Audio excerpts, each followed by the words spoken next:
বিসমিল্লাহির রহমানির রহিম। আসসালামু আলাইকুম। ল অ্যান্ড অর্ডার বিডির পক্ষ থেকে আপনাদেরকে স্বাগতম। দীর্ঘ 5 বছর পর আপনাদের সম্মুখে হাজির হয়েছি। আজকের বিষয় হচ্ছে অনলাইনে কিভাবে আয়কর রিটার্ন পূরণ করবেন। এনবিআর সূত্রে জানা গেছে আগামী বছর অর্থাৎ 2025-26 করবর্ষে সকল করদাতাদের আয়কর রিটার্ন অনলাইনে দাখিল করা বাধ্যতামূলক হবে। এখন দেখা যাক কিভাবে অনলাইনে আয়কর রিটার্ন দাখিল করবেন। প্রিয় সুধীবৃন্দ, যে কোনো ওয়েব ব্রাউজার হতে ই-ট্যাক্স এনবিআর.গভ বিডি ওয়েবসাইটে প্রবেশ করুন। ওয়েবসাইট দৃশ্যমান হলে মেনুতে ই রিটার্ন ক্লিক করুন। ই রিটার্ন মেনুতে প্রবেশ করার পর রেজিস্ট্রেশন বাটনে ক্লিক করুন। আপনার নিজের নামে নিবন্ধিত বায়োমেট্রিক্যালি ভেরিফাইড যে কোনো মোবাইল ফোন দিয়ে রেজিস্ট্রেশন করুন। 12 ডিজিটের টিআইএন নম্বর ও মোবাইল নম্বর প্রদান করুন।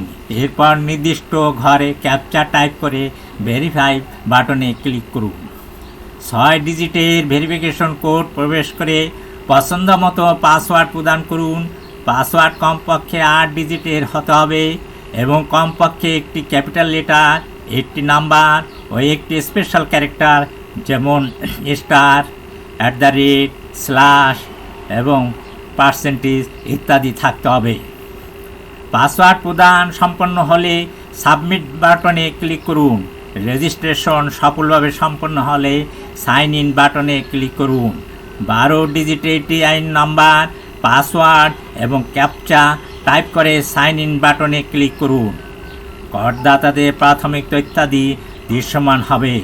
প্রযোজ্য অপশন সমূহে টিক চিহ্ন দিয়ে সেভ এবং কন্টিনিউ বাটনে ক্লিক করে পরবর্তী পেজে চলে যান। সমগ্র আয়কর রিটার্ন প্রস্তুত হয়ে গেলে ট্যাক্স অ্যান্ড পেমেন্ট পেজের নিচের দিকে পে বাটনে ক্লিক করে অনলাইনে প্রদেয় আয়কর পরিশোধ করুন। সাইন ভিউ রিটার্ন বাটনে ক্লিক করলে প্রস্তুতকৃত সামগ্রিক আয়কর রিটার্ন দৃশ্যমান হবে। উক্ত রিটার্নের শেষ পর্যায়ে ভেরিফিকেশনে এই টিক চিহ্ন দিয়ে সাবমিট রিটার্নে বাটনে ক্লিক করে সফলভাবে আয়কর রিটার্ন দাখিল করুন। অনলাইন রিটার্ন সাবমিট করার সাথে সাথে সিস্টেমে আপনার অ্যাসেসমেন্ট হয়ে যাবে এবং আপনি প্রাপ্তির স্বীকারপত্র পেয়ে যাবেন। ট্যাক্স সার্টিফিকেটও সাথে সাথেই তৈরি হয়ে যাবে। বাম পাশে ট্যাক্স রেকর্ডসে মেনুতে ক্লিক করে আপনি যে কোনো সময় প্রাপ্তির স্বীকারপত্র, ট্যাক্স সার্টিফিকেট ও রিটার্নের কপি প্রিন্ট করে নিতে পারবেন। আল্লাহ হাফেজ।